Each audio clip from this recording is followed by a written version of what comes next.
Nagkagulo-gulo na, siya pala ang tunay na may-ari ng lupa?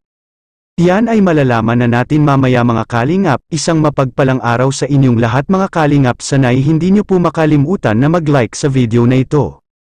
At maraming salamat po mga kalingap sa pagpatuloy na pagsuporta lalo na kay Kalingap Rab. Paalala, tapusin muna ang kabuuan ng video na ito bago magkomento mga kalingap.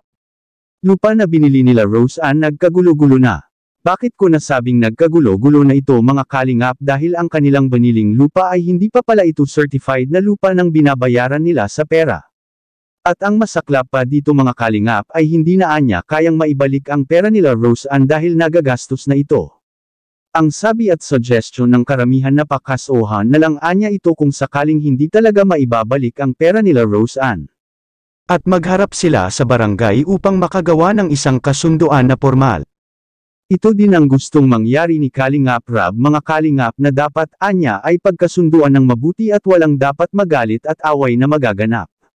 Dahil nga nangyari na minsan kina Rose Ann na pinuntahan at sinugod sila doon sa bahay nila at pinagsalitaan pa itong si Rose Ann mga kalingap.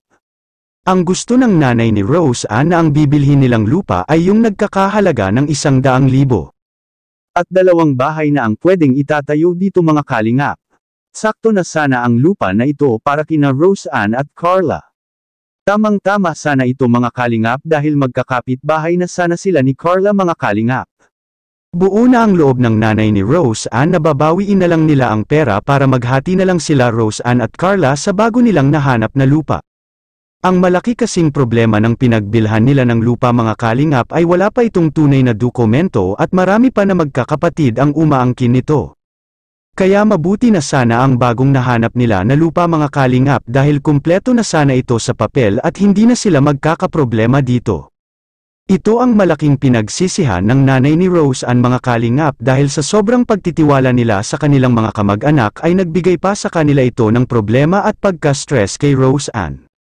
Sanay maibalik na ang pera nila Rose Ann at para maumpisahan na ang bahay nila Rose Ann, kung sakaling ituloy nila ang lupa na iyon ay matatagalan pa bago magawaan sila dahil sa marami pang gagawin at pupuntahan na ahensya para maayos ang titulo ng lupa na iyon.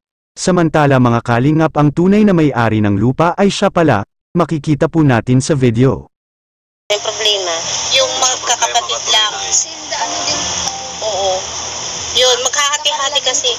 Carla, doon din nagbili. Pero kung mababait man siguro yung kakilala nyo naman, mabait man ata. Kaya lang, ang problema, mabait nga sila kung mabait. Kaya lang, ang problema, mabuti kung buhay pa yung nagbenta ng lupa. Ayun lang, nakapirma doon sa kasulatan. Kasi wala. nung bumili